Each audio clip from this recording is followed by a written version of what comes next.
Hello दोस्तों, नमस्कार। दिन भर की बड़ी खबर में सबसे पहले आपको बताएंगे जहां इजराइल ने गाजा के अपने इलाके पर फिर से किया कब्जा, मार गिराए हमास के आतंकी, 1 लाख सैनिक हमले को हुए तैयार। जी हां दोस्तों, प्रधानमंत्री नेतन्याहू की दो टूक कहा बदल डालेंगे पश्चिम एशिया का ही नक्शा। जी हां, साथ ही साथ आपको बताएंगे जहां इजराइल हमास को लेकर भाजपा और कांग्रेस में छिड़ गया युद्ध, कांग्रेस ने पारित किया ये प्रस्ताव, फिलिस्तीनी अधिकारों का कर दिया समर्थन। जी हाँ दोस्तों, पहले कांग्रेस ने इजराइल पर हमले की निंदा की थी और अब फिलिस्तीनी अधिकारों का कांग्रेस ने कर दिया है समर्थन। जी हाँ दोस्तों, बताएंगे क्या कहा कांग्रेस पार्टी ने। इतना ही नहीं दोस्तों, यहाँ तक कि महबूबा मुफ्ती ने फिलिस्तीनी का समर्थन करते हुए जम्मू कश्मीर में इजराइल की नीति अपनाई गई जैसा बयान दे दिया है। दोस्तों, एक से एक बड़ी खबर, साथ ही बड़ा सर्वे आपको बताएंगे, तो बनेगा वीडियो के अंत तक। अभी खबरों में आगे बढ़ने से पहले आप सभी से रिक्वेस्ट, अगर आप भी अपने भारत देश का दिल से समर्थन करते और मानते हैं कि भारत अब वो पहले का भारत नहीं, 2014 के बाद का भारत है जो किसी की उठाई आंख को बर्दाश्त नहीं कर सकता और करारा जवाब दे सकता है, तो इस वीडियो को भी कर दीजिए लाइक, चैनल कर दीजिए सब्सक्राइब, बेल आइकन दबाइए, साथ ही कमेंट बॉक्स में लिख दीजिएगा जय हिंद। जी हाँ दोस्तों, तो बात करते हैं पहली बड़ी खबर की, जहां इजराइल ने गाजा के अपने इलाके पर फिर से किया कब्जा,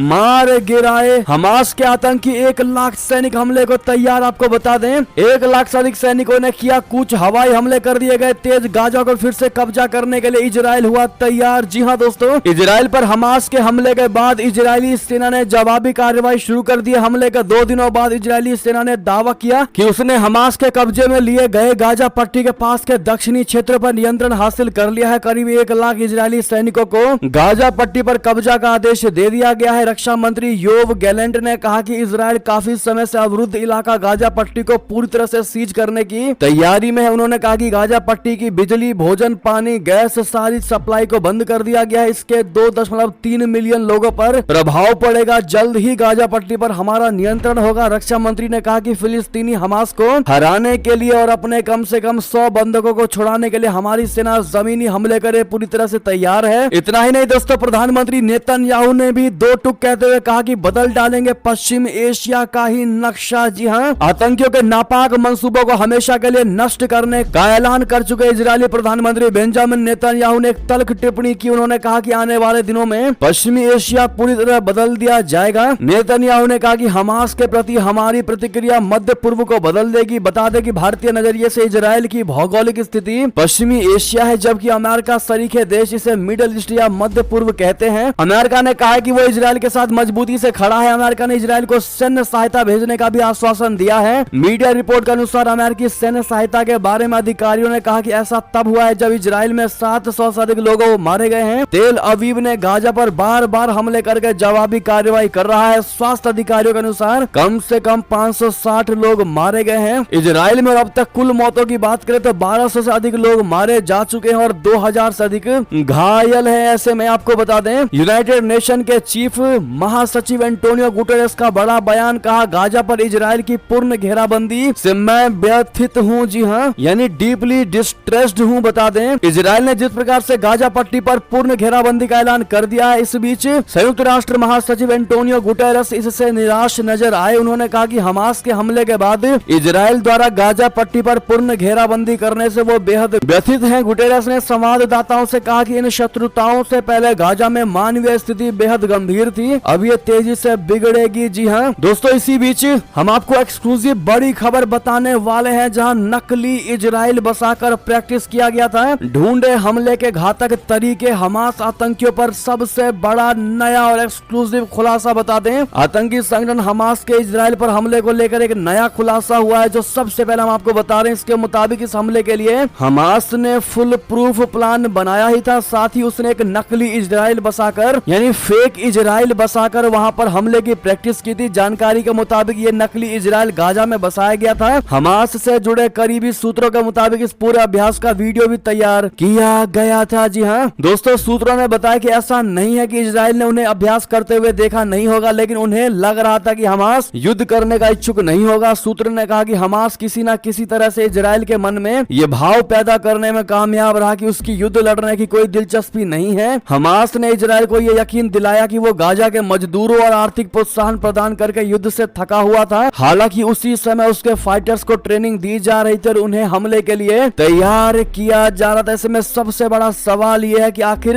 इजराइल की तरफ से कहां पर चूक हुई और कहां वो समझ नहीं पाया कि हमास ऐसा भी कर सकता है, फिलिस्तीन ऐसा भी कर सकता है। जी हाँ, क्या लगता है दोस्तों आपको इजराइल ने कहां पर चूक की होगी? बताइएगा जरूर, जो भी आपको गेसिंग सेंस लगता है बताना मत भूलिएगा। चलता अगली खबर की तरफ, जहां इजराइल हमास को लेकर भारतीय जनता पार्टी और कांग्रेस में छिड़ गया युद्ध। कांग्रेस ने पारित कर दिया ये प्रस्ताव, कर दिया फिलिस्तीनी अधिकारों का समर्थन। बता दें, कांग्रेस वर्किंग कमेटी की बैठक में देश की सबसे पुरानी पार्टी कांग्रेस ने फिलिस्तीन के समर्थन में प्रस्ताव पारित किया। प्रस्ताव में कहा गया है कि कांग्रेस कार्य समिति फिलिस्तीनी लोगों के भूमि स्वशासन, आत्मसम्मान और जीवन के अधिकारों के लिए अपना समर्थन दोहराती है। कांग्रेस का यह प्रस्ताव हमास के खिलाफ इजराइल के जवाबी हमले के बीच आया है। कांग्रेस ने पहले फिलिस्तीनी आतंकवादी समूह हमास द्वारा इजराइल पर क्रूर हमले की निंदा की थी और अचानक उसका बयान पलट गया है। कांग्रेस द्वारा पारित प्रस्ताव में कहा गया है कि CWC मध्य पूर्व में छिड़े युद्ध पर अपनी निराशा और पीड़ा व्यक्त करती है, जहां पिछले 2 दिनों में 1000 से अधिक लोग मारे गए हैं। CWC फिलिस्तीनी लोगों के भूमि अधिकारों के लिए स्वशासन और गरिमा और सम्मान के साथ जीने के लिए अपने दीर्घकालिक समर्थन को दोहराती है। कांग्रेस ने तत्काल युद्ध विराम और इजराइल और फिलिस्तीन के बीच सभी लंबित मुद्दों पर बातचीत शुरू करने का भी आह्वान किया। जी हाँ दोस्तों, जयराम रमेश ने कहा कि भारतीय राष्ट्रीय कांग्रेस इजराइल के लोगों पर क्रूर हमलों की निंदा करती है। भारतीय राष्ट्रीय कांग्रेस का हमेशा मानना रहा है कि आत्मसम्मान, समानता और सम्मान के जीवन के लिए फिलिस्तीनी लोगों की वैध आकांक्षाएं केवल बातचीत की प्रक्रिया के माध्यम से पूरी की जानी चाहिए। किसी भी प्रकार की हिंसा कभी भी समाधान नहीं देती और इसे रुकना चाहिए। यानी कि दोस्तों, पहले तो इजराइल पर हमले की निंदा किया गया था कांग्रेस के द्वारा और अब कांग्रेस ने फिलिस्तीनी अधिकारों का समर्थन कर दिया। ऐसे में कांग्रेस की बदलती हुई नीति पर आपकी क्या राय होगी दोस्तों, कमेंट में लिखकर अवश्य बताइएगा। और इतना ही नहीं, कांग्रेस के नेता राशिद अल्वी ने यहाँ तक कह दिया है कि इजराइल को सपोर्ट करने से भारत को होगा नुकसान। बता दें, कांग्रेस नेता राशिद अल्वी ने बड़ा बयान दिया। उन्होंने भारत की विदेश नीति को लेकर सवाल उठाए। अल्वी ने न्यूज एजेंसी NI से बात में कहा कि जिस तरह से रशिया यूक्रेन युद्ध पर भारत सरकार का एटीट्यूड था कि ये खत्म होना चाहिए, उसी तरह हमास और इजराइल के बीच चल रही जंग को लेकर होना चाहिए था। ये जंग खत्म होनी चाहिए थी। सरकार को यूनाइटेड नेशन से कहना चाहिए था कि ये युद्ध खत्म होना चाहिए। दोनों से कहना चाहिए था कि इसमें लोग मारे जा रहे हैं, बच्चे मारे जा रहे हैं, इसीलिए सीज फायर होना चाहिए। अल्वी ने आगे विदेश नीति पर सवाल उठाया। उन्होंने कहा कि हमारी फॉरेन पॉलिसी गलत नीति है। इजराइल को सपोर्ट करने से हमारे रिश्ते गल्फ कंट्रीज से खराब हो सकते हैं। हम गल्फ कंट्रीज से क्रूड ऑयल खरीदते हैं, हमारे गल्फ कंट्रीज से बहुत अच्छे रिश्ते हैं। मुझे नहीं मालूम कि भारत सरकार की ऐसी क्या मजबूरी है कि आज इस युद्ध के अंदर एक देश का साथ दे रही है। अब ऐसे में दोस्तों, आरिफ अलवी के इस बयान को लेकर आपकी जो भी राय हो दोस्तों कमेंट में लिखकर अवश्य बताइएगा। और आज जितना ज्यादा हो सके इस वीडियो को शेयर करिएगा ताकि हर कोई अपनी राय रख सके इस मुद्दे पर। लेकिन दोस्तों, एक समय था कारगिल के युद्ध में जो इजराइल ने खुला समर्थन किया था भारत का, और भारत को एट अ टाइम किसी ने भी मदद नहीं की, लेकिन उसी क्षण इजराइल ने भारत की मदद की दोस्तों, और भारत को बम प्रोवाइड करवाया गया। तो क्या भारत को उन चीजों को भूल जाना चाहिए जिस प्रकार से कांग्रेसी ये कह रहे हैं कि इजराइल का समर्थन नहीं करना चाहिए? दोस्तों, इस मदद को ध्यान में रखते हुए आप लोग जवाब जरूर दीजिएगा और लाइक भी जरूर करिएगा दोस्तों। वीडियो को चलता अगली खबर की तरफ, जहां इतना ही नहीं, महबूबा मुफ्ती की बात करते हैं, जहां जम्मू कश्मीर में अपनाई इजराइल की नीति कहकर फिलिस्तीन के समर्थन में उतरी महबूबा मुफ्ती। बता दें, फिलिस्तीन और इजराइल के बीच चल रहे युद्ध को लेकर एक तरफ प्रधानमंत्री मोदी के साथ देश के बड़े बड़े राजनेताओं ने इजराइल के साथ होने का ऐलान कर दिया, तो वहीं इस मामले को लेकर अब पीपुल्स डेमोक्रेटिक पार्टी यानी PDP की अध्यक्ष महबूबा मुफ्ती ने फिलिस्तीन के समर्थन का ऐलान कर दिया है। सामने आए बयान में उन्होंने कहा कि आप ताकत के आधार पर किसी को नियंत्रण में नहीं रख सकते। जी हाँ, फिलिस्तीन का समर्थन करते हुए उन्होंने कहा कि आप किसी जीवित समुदाय को दबा नहीं सकते और ताकत के आधार पर भी आप किसी को नियंत्रण नहीं रख सकते हैं। उन्होंने कहा कि देर सवेर वो समय आएगा जब वो समुदाय ऐसा रास्ता अपनाएगा कि आप हैरान रह जाएंगे। बातों बातों में भाजपा पर हमला बोलते उन्होंने कहा कि फिलिस्तीन और इजराइल के बीच चल रहा युद्ध आज बड़े देशों के लिए भी एक बड़ा सबक चाहिए कि आप किसी भी देश या किसी छोटे बड़े समुदाय को अपनी ताकत से आधार पर परेशान नहीं कर सकते। यानी एक तरीके से इन्होंने भारतीय जनता पार्टी और मोदी सरकार पर निशाना साधने की कोशिश की और उनको बताने की कोशिश की है कि हम छोटे कुट ही सही, लेकिन आप किसी को भी कमजोर नहीं समझ सकते। ऐसे में दोस्तों, इन्होंने जिस प्रकार से इशारा किया है PM मोदी जी को, इस पर आपकी क्या राय होगी कमेंट में लिखकर अवश्य बताइएगा। चलते अगली खबर की तरफ, जहां हिंदू देवी देवताओं का किया था अपमान, शिकायत के बाद डरकर भारत से भागी ये पाकिस्तानी महिला पत्रकार। लेकिन दोस्तों, क्या वाकई में इसी वजह से ये भारत से बाहर गई है? ICC ने इसकी सच्चाई बताई। आपको बता दें, ICC डिजिटल टीम के लिए भारत में खेले जा रहे एक दिवसीय विश्व कप 2023 को कवर करने वाली पाकिस्तान की प्रस्तुता जैनब अब्बास ने कि भारत छोड़ने पर विवाद हो गया है। माना यह जा रहा है कि अतीत में सोशल मीडिया पर कथित तौर पर भारत विरोधी पोस्ट को लेकर विवाद होने के बाद उन्होंने सोमवार को इस देश को छोड़ दिया था। खेल की शासी निकाय अंतर्राष्ट्रीय क्रिकेट परिषद ने हालांकि दावा किया कि जैनब ने व्यक्तिगत कारणों से भारत को छोड़ा है। टूर्नामेंट के बीच में भारत से उनके जाने को लेकर सोशल मीडिया पर अटकलें तेज होने के बाद आईसीसी ने स्पष्ट किया है कि जैनब को मेजबान देश से नहीं निकाला गया है। आईसीसी के एक प्रवक्ता ने पीटीआई भाषा को बताया कि जैनब को निर्वासित नहीं किया गया है, वो निजी कारणों से वापस गई है। दोस्तों, हमारा काम है आप तक सच्चाई को पहुंचाने का। जो आईसीसी ने कहा वो हमने आपको बता दिया है। फेक खबर पर आप कितने भी भरोसा ना करें। चलते अगली खबर की तरफ, जहां इजराइल से भारत के लिए आई राहत वाली खबर सुरक्षित है, सभी 1800 इंडियन। बता दें, इजराइल पर हुए इस हमले से सिर्फ इजराइल ही परेशान नहीं है बल्कि भारत भी काफी परेशान है दोस्तों, क्योंकि भारत के नागरिक भी इजराइल में अभी 1800 की मात्रा में रह रहे हैं। अब ऐसे में भारत का परेशान होना तो बनता ही है, लेकिन आपको बता दें इसी बीच भारत के लिए राहत वाली खबर आई है। इजराइल में मौजूद सभी 18,000 से अधिक भारतीय सुरक्षित हैं, वे भारतीय दूतावास के संपर्क में हैं। चलते एक और खबर की तरफ, जहां पर रक्षा मंत्री राजनाथ सिंह 9 से 12 अक्टूबर तक इटली और फ्रांस की यात्रा पर चल गए। जी हां, रक्षा मंत्री राजनाथ सिंह द्विपक्षीय सामरिक भागीदारी बढ़ाने तथा मिलिट्री उपकरणों के संयुक्त विकास के मद्देनजर औद्योगिक सहयोग को खोजने के लिए मंडे से इटली और फ्रांस की 4 दिवसीय यात्रा पर निकल पड़े हैं। रक्षा मंत्रालय ने बताया कि 2 देशों की यात्रा के पहले चरण में राजनाथ सिंह जी रोम जाएंगे, जहां वो इटली के डिफेंस मिनिस्टर गुइदो क्रिसितो से व्यापक चर्चा करेंगे। मार्च में इतालवी प्रधानमंत्री की भारत जर्नी के दौरान भारत और इटली के बीच सामरिक साझेदारी मजबूत हुई थी, स्ट्रांग हुई थी। मंत्रालय ने यह भी कहा कि रक्षा मंत्री राजनाथ सिंह 9 से 12 अक्टूबर तक इटली और फ्रांस की यात्रा करेंगे। जी हां, अगली खबर की बात करते हैं, जहां एएमयू के 4 छात्रों पर केस हुआ दर्ज, फिलिस्तीन के समर्थन में लगाए थे नारे। जी हां दोस्तों, इजराइल हमास युद्ध के बीच फिलिस्तीन के समर्थन में मार्च निकालने के आरोप में अलीगढ़ मुस्लिम विश्वविद्यालय यानी एएमयू के 4 छात्रों के खिलाफ एफआईआर दर्ज की गई है। 4 छात्रों के अलावा कई अज्ञात लोगों के खिलाफ मामला दर्ज किया गया है। छात्रों द्वारा फिलिस्तीन के समर्थन में नारे लगाते हुए मार्च का एक वीडियो सोशल मीडिया पर वायरल हो गया था। जिन छात्रों का नाम एफआईआर में दर्ज किया गया है उनके नाम खालिद कामरान, नावेद चौधरी और आतिफ है। जी हां, एफआईआर में बिना अनुमति के मार्च निकालने की बात कही गई है। पुलिस को बिना अनुमति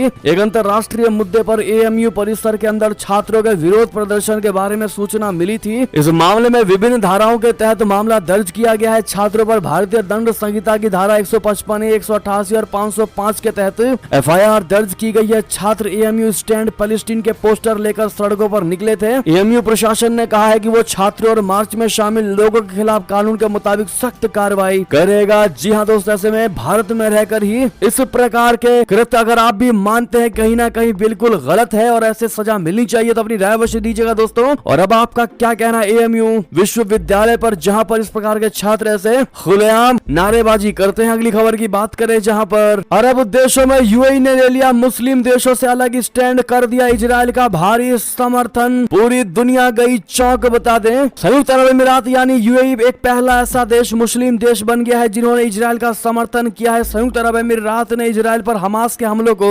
गंभीर बताया है। यूएई के विदेश मंत्रालय की तरफ से जारी किए गए एक बयान के मुताबिक वे लोग इजरायली नागरिकों को उनके घरों से बंधक बनाए जाने की रिपोर्ट से स्तब्ध है। इससे पहले अमेरिका, यूके, जर्मनी और इंडिया जैसे देशों ने इजराइल के लिए अपना समर्थन किया था। दोस्तों, वाकई में ये चौंकाने वाली बात है कि अरब देश होने के बाद भी यूएई ने पहली बार इजराइल का पूर्ण समर्थन किया है दोस्तों, जिसके बाद अन्य मुस्लिम देशों में बौखलाहट होती नजर आ रही है। इतना ही नहीं, आपको ये बता दें, पाकिस्तान की बात करें, जहां मौलाना फजलुर रहमान ने फलस्तीनियों के समर्थन में दे दिया है अपना बयान, कह दिया कि इजराइल पर हमास का हमला ऐतिहासिक सफलता है। जी हाँ दोस्तों, हमला का मतलब होता है किसी पर आप हमला करते हैं उसकी जान चली जाती है, जो मानवता के क्रम को तहस नहस कर देती है। उसके बावजूद भी कुछ ऐसे नेता होते हैं जो हमले को ऐतिहासिक सफलता करार देते हैं, और उन्हीं में से एक पाकिस्तान के ये मौलाना फजलुर रहमान, जिन्होंने कहा कि हम फलस्तीन के लोगों के साथ खड़े हैं। सोमवार को मीडिया रिपोर्ट से ये बात सामने आई है। जमीयत उलेमा इस्लाम फजल प्रमुख मौलाना फजलुर रहमान ने कहा कि फलस्तीन का मुद्दा अभी खत्म नहीं हुआ है, इजराइल पर हमला इस बात का सबूत है। अपने संबोधन के दौरान JUIF प्रमुख ने अपना रुख स्पष्ट करते हुए कहा कि हम अपने फलस्तीनी भाइयों के साथ हैं, इजराइल पर हमला एक ऐतिहासिक लड़ाई है। बहरहाल दोस्तों, आपकी क्या राय होगी इस मौलाना फजलुर रहमान के बयान पर, बताइएगा जरूर। अगली खबर की बात करते हैं, जहां ईरान से विमान पर हमले की धमकी के बाद जर्मनी हुआ सतर्क। हैम्बर्ग एयरपोर्ट पर कई उड़ानें कर दी रद्द। जी हां, इजराइल और आतंकी संगठन हमास के बीच गाजा पट्टी पर जबरदस्त युद्ध चल रहा है। इस बीच ईरान से विमान पर हमले की धमकी मिलने के बाद जर्मनी के हैम्बर्ग एयरपोर्ट पर सभी उड़ानें रद्द कर दी गई है। ईमेल के जरिए हमले की धमकी के बाद यह कदम उठाया गया है। जर्मनी के हैम्बर्ग एयरपोर्ट पर 9 अक्टूबर को सभी उड़ानें रद्द कर दी गई थी। दरअसल ईरान से विमान पर हमले को लेकर धमकी मिली थी। इसके बाद पुलिस की सलाह पर एयरपोर्ट प्रशासन ने यह फैसला किया। साथ ही साथ एक और खबर की बात करें, जहां इजराइल हमास में जंग से हड़कंप के बीच भारत के लिए ये 4 बड़े झटके कल से ही दिखने लगा इसका असर। दरअसल ये जंग रशिया यूक्रेन युद्ध के बाद अब दुनिया के लिए एक बार फिर मुसीबत का सबब बन सकती है। इसका असर भारत में भी पेट्रोल डीजल की कीमतों में बढ़ोतरी के रूप में देखने को मिल सकता है। दोस्तों, पहले झटके की बात करें तो सबसे पहला असर कच्चे तेल की कीमतों में इजाफे के रूप में दिखाई देने लगा है। शनिवार को संघर्ष की शुरुआत के बाद से अब तक क्रूड की कीमतें 4% से अधिक बढ़ गई हैं। दूसरा बड़ा झटका है भारत का इजराइल के साथ व्यापार। तीसरा बड़ा झटका माना जा रहा है शेयर बाजार। चौथा दोस्तों